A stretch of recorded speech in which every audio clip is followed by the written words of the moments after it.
Well, what is going on, everyone? Welcome back to Kitchen Table TCG. My name is Louie, and I hope you're having yourself a fantastic day. Today, I'm going to be the guy that calls that 2024, next year, will be the best opportunity to pick up Magic the Gathering reserve list cards. I know, a wild take with the market going down and everything crashing, but we're going to talk about why I think that is from a retailer perspective and give you guys some of the insights. And I would love to hear your opinions in the comment section. This channel aims to be a place to have dialogue about these things, and if you're interested in reserve list cards and collecting and building commander decks with them or whatever you do with them, then maybe this can be good for you. I'm going to give you guys my opinions, and then I would love to hear your opinions in the comment section below. So the entire video that we're going to go through kind of hones in on this premise, and maybe you can agree or disagree with me in the comments, but that the market price of high-end cards is very much conducive to stores buying singles. The collector market matters, but the retailers who end up buying the cards at the back end, that matters more. That's kind of the basis of this video, is that when retailers are overwhelmed by product, we cannot buy as much individual cards and sit on things as much as we could have done in the past. So that's kind of what this whole premise of this video is about. So we're going to talk about that, and I'm going to talk about some changes that Wizards are doing in 2024 that's going to set us up better as retailers to look at things like reserve list cards and be able to sit on reserve list cards and not have to have that constant influx of inventory that we are currently in the world of having. And then at the end of the video, I'm going to share 3 or 4 cards that I think I will be looking to pick up and kind of extra cards this year, looking into 2024. And then I'll let you go, and we'll hang out. So let's first off get into the major factor here. The major factor that is in 2022 and 2023, we had so many new products. We had Wizards just shoved down our throats so many new things, from Universes Beyond to remastered sets. You know, we had seen master sets before, but now we saw Dominaria, and I guess we had seen Time Spiral remastered before, but Dominaria remastered was a completely different animal because of the product, you know, the quantity of product they put out. And that in 2024, all that stuff changes. Okay, and let's get into it. I want to show you the kind of the evidence for it first before we kind of get into it. These were all the sets that we had this year. We had Lost Caverns of Ixalan, which did really well. We had Doctor Who, which was a Universes Beyond product that's pretty new to us in 2023.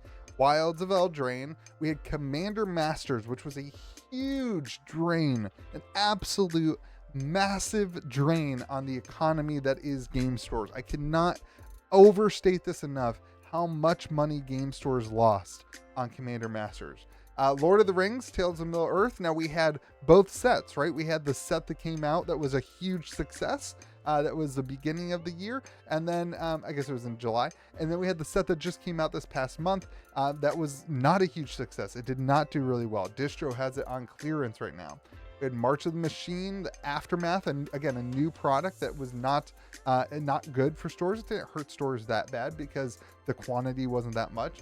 But we had regular March of the Machine, which was an okay set. We had Phyrexia, All Will Be One, a great set. All the standard sets this year were really good. And we had Dominaria Remastered, okay? So really a lot of different products, a lot of different changes to product lines, right? Dominaria Remastered added the collector boxes. That was a change from Time Spiral Remastered. It also, the print supply was super big. We had Lord of the Rings that had 2 releases in 1 year. That was kind of a newer thing for Magic the Gathering. We had March of the Machine with the Aftermath, again, you know, 2 releases. We had a Doctor Who set that was Universes Beyond with just collector boxes and the commander decks. And so you see, and then, you know, Commander Masters, which was a master set focused just on Commander, but the price increase was the big thing for retailers. When you compare that to what we currently have on the lineup for 2023, it is a huge reduction in releases. And I know they oftentimes add things. And honestly, the number of releases is just one of the points. We've got Ravnica Remastered. That comes out Q1. And this, I'll go ahead and give you the second point. We now, as stores, know what to expect with a remastered set. With Dominaria Remastered, it was, nobody knew what to expect. We had Time Spiral Remastered come out and nobody could get enough products. We all ordered a ton of Dominaria Remastered, and then they didn't hone in the print run at all. And they just gave us all the products. So it just ate a ton of money as a retailer. The Ravnica Remastered, nobody is over ordering this set. There's not any stores that are going at this set super hard. It's not going to be the financial drain on the store's wallets in 2024 that Dominaria Remastered was at the start of 2023. Murders of Carlisle Manor. Again, all the standard sets in 2023 were really good. If they continue that in 2024, we're looking for a good year for stores if they continue that in 2024. Fallout, again, this is very similar. We've got Doctor Who kind of flavored set where we have the commander decks and the collector boxes. So that's kind of similar as Fallout. Outlaws, which is, again, a standard set, should be good. Modern Horizons 3. This is the question point for stores, in my opinion, on what the price point's going to be for that. Will it be like Modern Horizons 2 or Universes Beyond Lord of the Rings? Is that kind of be the price point?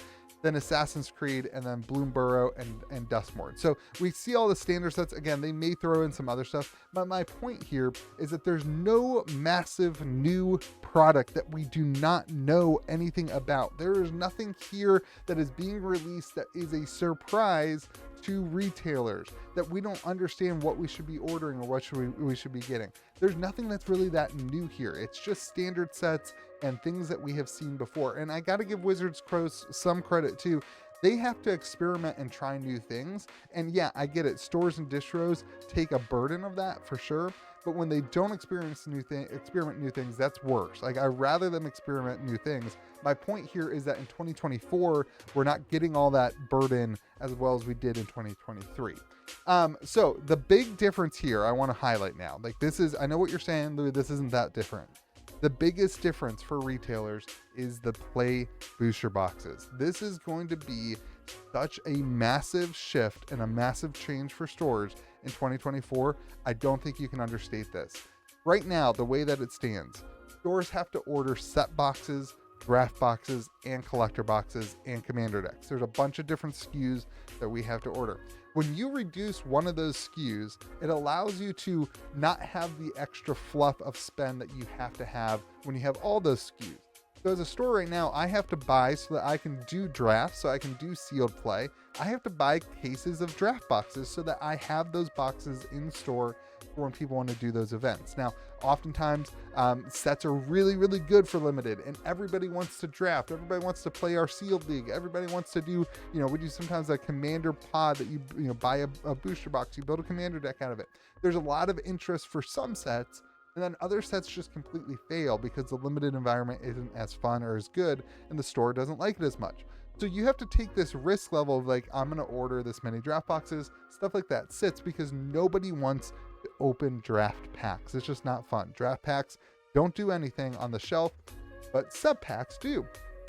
So these play boosters are going to lower the amount of money that I have to basically waste as a retailer. The waste sitting on the side just so that we can play sealed formats and that kind of stuff. It'll allow me to move product and cycle product better and more efficiently and have less SKUs on my shelf, which opens up more kind of retail room and that kind of stuff. So I think that this is going to be a huge factor, and that paired, and they got into all these questions here in this article too, but that paired again with the reduction in kind of new, unique ideas of sets, the reduction of higher risk things because we don't as retailers understand how our communities are going to use them or accept them. We didn't know how a Doctor Who collector box and deck set was going to perform. We hadn't seen that before, but now we do.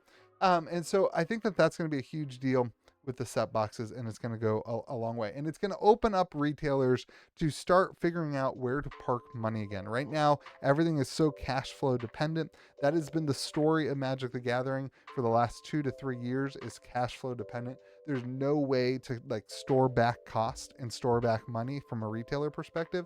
And that's why you've seen, in my opinion, when collections come to market, sometimes stores aren't buying them because the amount of sales is just not there. So that leads me to kind of believe that 2024 will be a really good opportunity because it's going to lead into 2025 when stores are going to be a lot more free to pick up some of the revised stuff, some of the reserve list things that have taken huge hits. Again, I go back to the beginning of this video. I know that there's a lot of individual buyers in the markets I know that there's whatever, but I think that the retailers really drive a lot of the prices of these markets. You're seeing buy list prices disappear from big retail stores, and until people have the sense to come up to the market, you're just gonna kind of continue to see things fall down.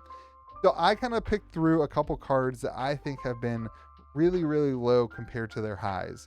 And my heart here, the purpose of this video is to say, if stores aren't swamped as much for cash flow in 2024, if because of everything I've just said, stores aren't swapped as much for cash flow in 2024, it will cause stores to look back at other ways to park money that are more successful in Magic the Gathering. And in my opinion, as a store owner, if I'm focused on Magic the Gathering, there are a lot of singles that look really attractive right now.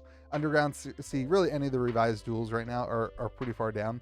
I want to say also one other thing. The biggest group of people that is coming to market with sales, in my opinion, from my experience, the biggest group of people coming to the market and selling single cards is people with reserveless vintage collections. Modern Magic players, Commander players, people who are active in the Magic community are not the ones coming to sell and reducing their money on Magic. Those people are loving the new sets. It's the people who are older vintage Magic collectors who don't like the direction of Wizards of the Coast and don't like the direction of Magic. So you're seeing a unparalleled amount of people coming to the market to sell, and the people who are buying are not in that world. They're not in the reserve list kind of world. They're just not that attitude.